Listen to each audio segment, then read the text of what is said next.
política es la organización civilizada y la convivencia, no es solo el poder.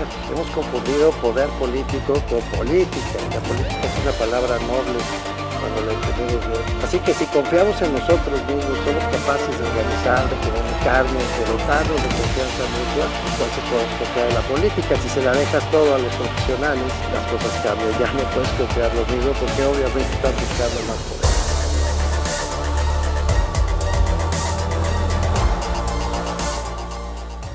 Bienvenidas, bienvenidos. De veras que me da mucho gusto que haya aceptado venir a conversar con nosotros Aide Pérez Garrido. Es una mujer extraordinaria, es la directora ejecutiva de Fundar, que a su vez es una organización extraordinaria, y yo creo que es un gran privilegio, querida Aide, que hayas venido. No sabes qué gusto de veras me da verte. Mauricio, pues, ¿qué te digo? La verdad es que te agradezco muchísimo la invitación y estoy encantada, feliz de platicar contigo. Muchas gracias, Aide. Aide, fíjate que en varias ocasiones, déjame ir al grano, hemos estado conversando en estos programas sobre pues, el problema de los derechos sociales en particular, no solo los DESCA, es decir, económicos, culturales, ambientales, etcétera, sino los sociales en particular, los derechos que están, digamos, diseñados para la igualdad. Y hay pues un debate en el país y en el mundo intelectual también sobre cuál debe ser la mejor forma de garantizarlos. Tú que sabes tanto del tema, te quiero preguntar cuál es tu opinión, cómo podemos asegurar que los derechos sociales efectivamente se honren y que efectivamente generen igualdad. Sí, Mauricio, pues yo quisiera empezar un poco compartiendo con tu auditorio desde dónde hablo, ¿verdad? Por favor. Yo, como bien decías, tengo el privilegio de dirigir Fundar, Centro de Análisis e Investigación, que muy brevemente le platico a tu auditorio que es una organización que estamos por cumplir 24 años. 24 ya. Sí, en enero ya 24 años. Okay. Y bueno, lo que hacemos nosotros es investigación con enfoque de derechos humanos, perspectiva de género en política pública, sí. Con una vocación de transformación, sí. ¿no? De sí. tratar particularmente de impulsar la agenda de grupos históricamente excluidos y discriminados. Entonces, exacto. Digamos, desde la investigación, desde el activismo, desde la vocación por colaborar, particularmente en estas causas, es de donde yo hablo. Entonces, muy bien. Para contestar tu pregunta, a ver, creo que actualmente, digamos, esta administración, la autollamada 4T, ¿sí?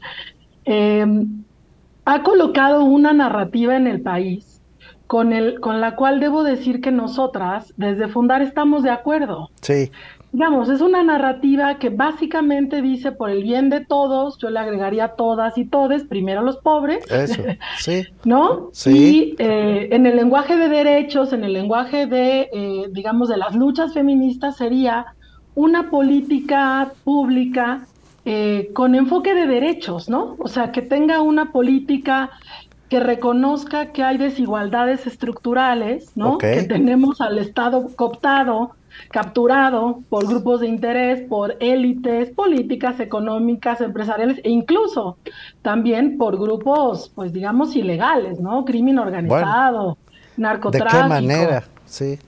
Exacto. Entonces, tendría que ser una política que garantice derechos humanos y que tome en cuenta las desigualdades históricas, las desigualdades estructurales, el contexto en el cual nos desarrollamos. En ese sentido estamos de acuerdo a nivel narrativo.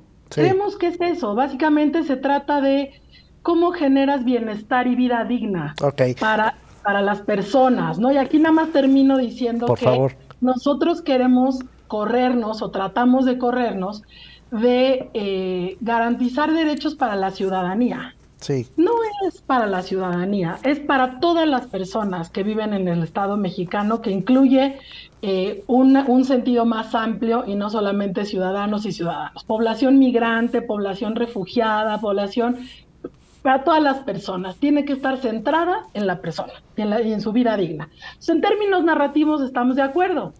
Y yo creo que ahí no está el debate. El debate está en cómo se está implementando o cómo implementan los distintos estados y gobiernos la política social, ¿verdad? Ahí te va. Fíjate, Aide, que yo también estoy de acuerdo y además es curioso porque en mi caso coincido contigo, antes de que este lema se hiciera tan popular con el gobierno actual, porque yo trabajé de muchacho en el gobierno de don Enrique González Pedrero, en Tabasco, que fue el que acuñó ese lema, por el bien de todos, primero los pobres. Entonces te imaginarás que estoy completamente de acuerdo, vamos, desde mis primeros años de vida profesional. Pero donde encuentro dudas, por lo menos, por decirlo menos dudas, es en que se garantice la igualdad a partir del reparto de dinero. Hay una diferencia entre buscar la igualdad dando dinero, transferencias del Estado, y lo estructural, como tú le llamas. Para mí sí está claro, una cosa es que la gente tenga acceso a los derechos que le ofrece la Constitución y otra que tenga un poquito más de dinero, porque dudo que se puedan comprar derechos en la tienda de la esquina. Ese es mi pero, no sé si tú compartes este pero. Sí, Mauricio, pues bueno, primero me gusta mucho que compartas esto conmigo y con el auditorio, Sí, ¿no? O gracias. sea, Sí. de dónde viene el lema, ¿no? Que Sí. nos recuerdes. Así fue, así fue. Un poco de historia, la verdad nos hace bien. Sí. Pero sí estoy de acuerdo contigo, digamos, no puedo estar más de acuerdo. Aquí hay una, digamos, la crítica fundamental que nosotros hacemos y que siempre hemos hecho, ¿no? Porque luego, digamos, pareciera que uno apareció como organización o como actora Así política. de repente, sí. Sí, de repente, en este sexenio, ¿no? Y la verdad es que tenemos muchos años, como 24. yo te decía, 24, ¿no? Como organización, yo alrededor de 15, 20, ¿no? Entonces, Pues sí. ya llevamos Qué un tramo recorrido. Y lo que siempre hemos dicho es que para que realmente haya una posibilidad de ejercicio y garantía plena de los derechos, hay que revisar las condiciones particulares de cada grupo de población. Ok, quédate ahí, tengo que ir a un corte. Okay. Déjame hacer este corte y regresamos a las condiciones particulares de cada grupo de población vulnerada, supongo. Así es. Venga, Aide Pérez Garrido, directora ejecutiva de Fundar, extraordinaria conversación. No se vayan, volvemos en un segundo.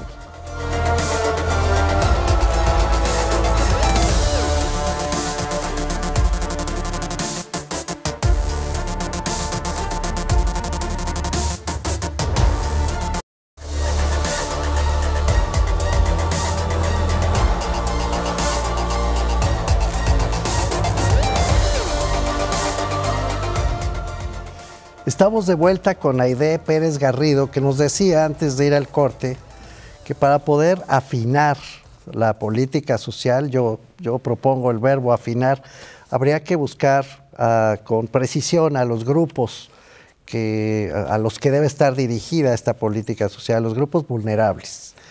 ¿A qué te refieres, Aide? Ayúdanos a entender.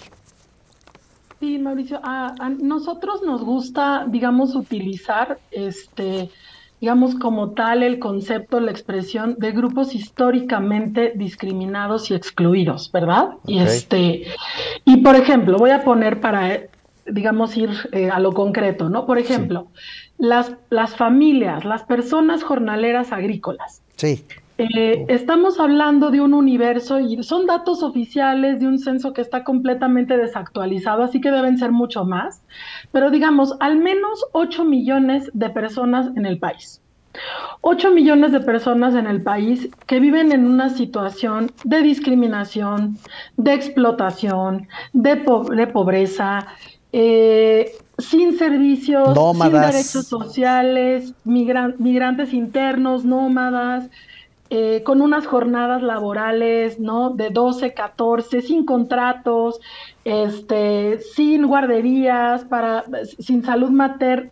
Es que, Mauricio, es una deuda histórica del Estado mexicano y de la sociedad mexicana para 8 millones de personas o más que nos llevan el alimento a la mesa. Pues sí. Así de contundente. Y en la pandemia fueron categorizados como trabajadores, trabajadoras esenciales. Sí. Esas personas no pudieron, hashtag quédate en casa.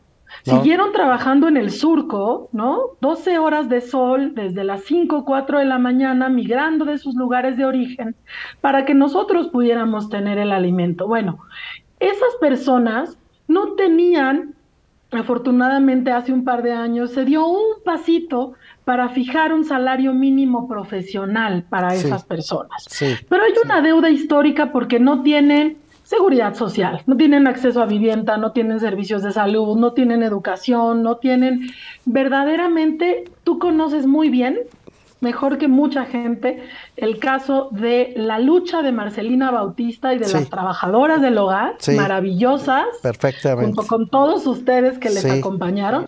Bueno, yo creo que este tema de la población migrante es igual o peor, o más preocupante, y es una deuda histórica que no se está atendiendo. No se ha atendido en sexenios anteriores y en este menos. Y en derechos, hablando de derechos, porque qué bueno que haces la analogía. Yo añadiría a un montón de grupos. Pienso en los trabajadores ahora de las plataformas digitales, que también la pasan muy mal y tampoco tienen derechos, y es un grupo creciente urbano. Ese no es efectivamente de trabajadores rurales, de jornaleros, agrícolas. Pero ¿sabes, Aide? Pienso, ¿cuál es el derecho concreto que estamos pidiendo? Porque el caso de las trabajadoras del hogar, logramos al menos ponerlo en términos muy concretos. Es decir, la trabajadora del hogar es trabajadora, no es parte de la familia y no es alguien que va a vivir ahí encerrada en un cuartito de 2x2 por el resto de su vida sin contratos y prestaciones. Es una trabajadora, merece un contrato y debe ser registrada en el IMSS. Así, concreto, tas. Y entonces se vuelve exigible el derecho, por lo menos se entiende qué estamos pidiendo. ¿Qué estamos pidiendo para los jornaleros agrícolas, las y los jornaleros agrícolas? Sí, Mauricio, y qué bueno que dices las y los, porque como tú perfectamente sabes, voy a decirlo de esta manera. Sí. El campesino sí. Pues es una de las personas, digamos, más excluidas, discriminadas, etcétera, pero le gana a alguien, que es la campesina. Claro, ¿verdad? Sí, de acuerdo. Entonces eso también es bien importante para nosotras desde Fundar, ¿no? Los lentes de género, los lentes de la lucha feminista, de colocar. De acuerdo. Que, bueno, ahora, ¿cuál es? Estamos muy inspiradas, aquí te cuento muy rápido que conformamos en 2020 en la pandemia una coalición que se llama Alianza Campo Justo, en donde está Tlachinolan, una organización en la montaña de Guerrero maravillosa, Oxfam México, ahora Ale Haas al frente, que también la conoces muy bien. Muy bien, muy querida. Y la Red Nacional de Personas Jornaleras y Fundar. Muy bien.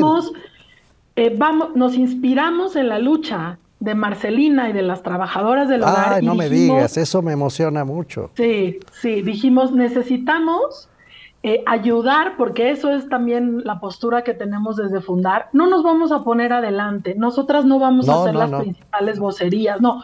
Nosotros lo que vamos a hacer es ayudar a generar las condiciones, particularmente para que las mujeres jornaleras puedan construir una agenda y exigir los derechos que le tocan. Pero insisto, ¿qué? Concretamente, porque los derechos siempre queda muy abstracto. Por eso, perdón que te interrumpa, pero es que me parece importante. A veces se dice, bueno, pero el gobierno viene y nos da dinerito, es concreto. ¿Ustedes qué quieren cuando hablan de derechos? Eso. Mira, número uno, ese ha sido así y va a seguir siendo salario digno. ¿Qué significa salario digno? Como tú sabes, la Comisión Nacional de Salario Mínimo se reúne todos los años, de hecho ya casi, noviembre, diciembre, y tiene una discusión al respecto y fija el salario mínimo. En esta administración ha ido, digamos, incrementándose. Sí, muy bien. Es un punto a favor de la 4T, ¿eh? Totalmente de acuerdo, totalmente de acuerdo. Ahora, no había... Porque el salario mínimo, digamos, es parejo, ¿no? Es un referente para el país. Pero luego hay actividades especializadas, ¿verdad? Que tienen que tener un salario mínimo profesional. Sí, entonces, de acuerdo. número uno, un salario mínimo profesional para Sí. las personas jornaleras. Sí. Hace 2 años se fijó por primera vez en la historia ese salario mínimo. Totalmente insuficiente, es un piso mínimo, Bueno, pero hay se un fijó. compromiso de esta administración de irlo haciendo incremental año con año. Pero ese es el uno, para contestártela. Igual que las trabajadoras del hogar, Ok. seguridad social. Ok, ok. ¿Por qué no? Seguridad social, contratos Eso. también, ¿no? Eso. Digamos que yo te lo pondría de esta manera. Queremos impactar en Sí. el sistema económico y en Sí. el sistema particularmente de salud, ¿no? Ok. Que se tengan acceso a medicamentos, a vacunas, a todos los servicios de salud que tiene Ok. derecho cualquier persona, las personas jornaleras también. Ya está. Y económicos. Económicos y salud, acompañados de derechos. Tengo que hacer otra vez un corte, el tiempo se va como agua. Ok. Déjame Sí. hacer aquí un corte y precisamos, ¿te parece? A la vuelta. Claro que sí. Estamos con Claro que Aide sí. Pérez Garrido, directora ejecutiva de Fundar. No se vaya.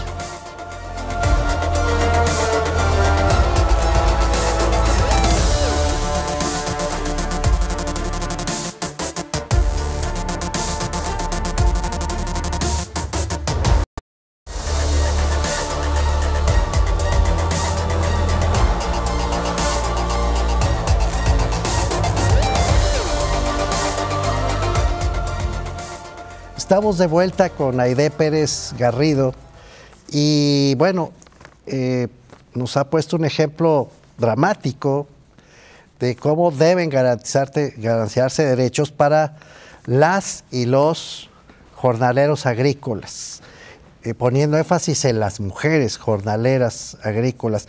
Y nos dices contratos y seguridad social, contratos con un salario mínimo profesional que ya se fijó y que debe revisarse cada año. ¿Quién firma esos contratos? ¿Quién paga el complemento de la seguridad social? Porque las trabajadoras del hogar, Aide, quien lo hace, pues es quien contrata a la trabajadora del hogar y ahí se van la parte que le corresponde al patrón, la parte que le corresponde a la trabajadora y la parte que paga el Estado para el registro del Seguro Social.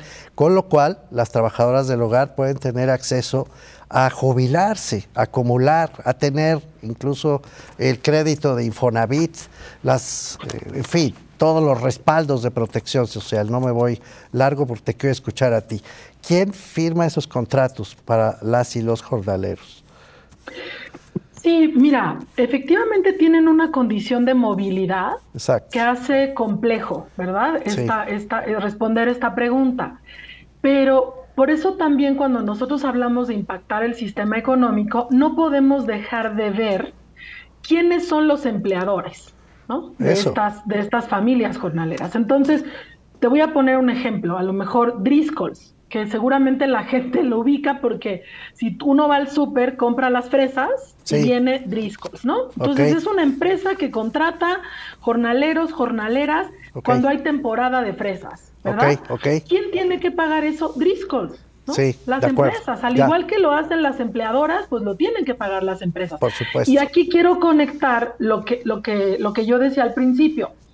Se necesitan políticas públicas en función de las características particulares de la población, porque tú necesitas Sí. sentarte con las empresas Sí. que contratan a las familias jornaleras Sí. para conversar acerca de, a ver, ¿cuáles son las condiciones, ¿no? Sí. ¿Qué le toca a la empresa? ¿Qué le toca al gobierno? ¿Y Sí. qué le toca a las personas? Para todo, para Sí. económico, salud, educación, etcétera. Sí. Pero por supuesto que la exigencia principal de nosotros Sí. es hacia el Estado mexicano. Que el Estado mexicano tiene que regular a las empresas Sí. que violan sistemáticamente los derechos Sí. de las familias. Sí, el Estado mexicano tiene que actuar no como papá que da un dinerito, eso es lo que estás diciendo, sino como el Estado, como el regulador de una relación entre capital y trabajo. Es decir, someter a las empresas para que cumplan sus obligaciones y garantizar a las y los trabajadores que van a tener esos derechos garantizados. Lo mismo pasa Sí. con la salud, decías. Necesitamos garantizar también el acceso a la salud en la medida en que este es un derecho principalísimo para la vida. Sí, sí, y antes de ir a la salud, hay una compañera que dice, desmantelamiento de las estructuras que permiten la explotación. Sí, Eso bueno, es lo que tiene que hacer el Estado mexicano. sí, Nada más y nada menos tampoco, bueno, ¿verdad? Lo sí, cual sí, pues no sí. ha hecho, efectivamente. Bueno, es que Ahora, eso, la medida en que omite su labor de regulación, pues deja que las cosas siguen exactamente. pasando y se cura en salud. Lo digo, me hago responsable de lo que estoy diciendo, pues insisto, repartiendo una lanita. No, pues eso no es garantizar derechos. Sí, incluso, por ejemplo, como es el caso también de muchos otros programas, esta administración desapareció de un plumazo el programa específico, el PAJA, dirigido a las personas jornaleras agrícolas, con el argumento que tú conoces perfectamente y Y que la hemos austeridad. criticado hasta el cansancio de la universalización, Sí, ¿verdad? sí, Y lo sí. que vemos con el tema de la universalización y de los programas prioritarios y demás, de entrada, fíjate, para no irnos más lejos, de entrada no hay mecanismos y procedimientos adecuados para que las personas jornaleras puedan estar incluidas en los programas, porque no se toma en cuenta la condición de movilidad. No, bueno, Entonces, llega el Estado a la comunidad y la gente no está ahí. pues no. La gente está en los campos agrícolas a miles de kilómetros de su casa.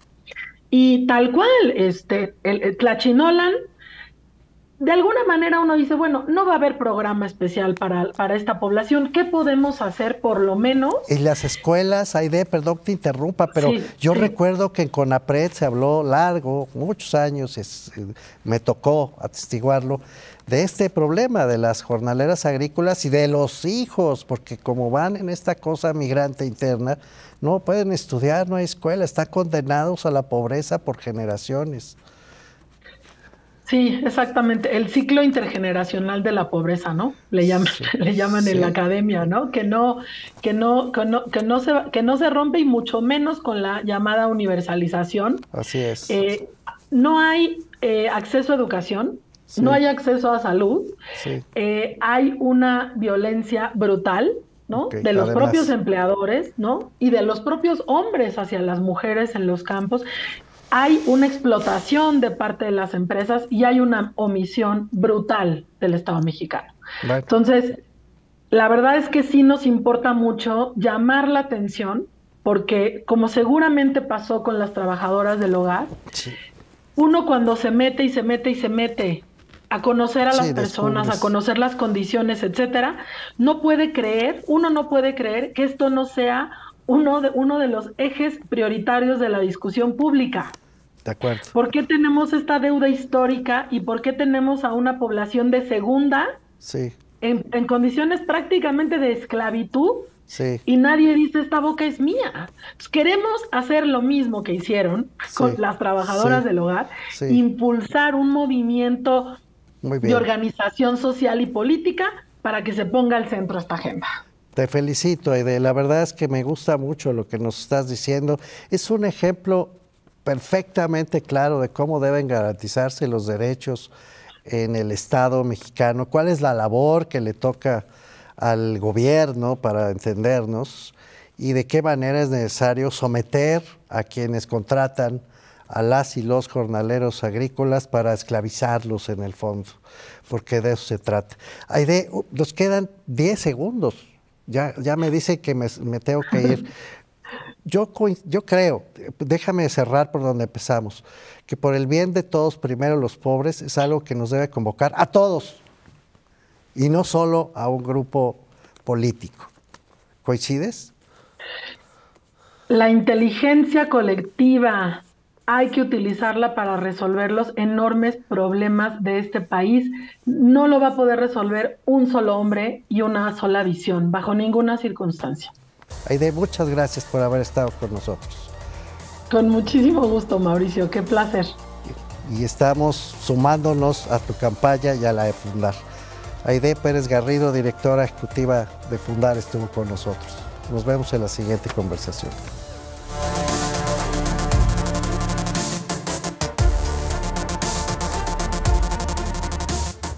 política es la organización civilizada y la convivencia, no es solo el poder. Hemos confundido poder político con política. La política es una palabra noble cuando la entendemos bien. Así que si confiamos en nosotros mismos, somos capaces de organizar, de comunicarnos, de dotarnos de confianza mutua, entonces podemos confiar en la política. Si se la dejas todo a los profesionales, las cosas cambian. Ya no puedes confiar lo mismo porque obviamente están buscando más poder.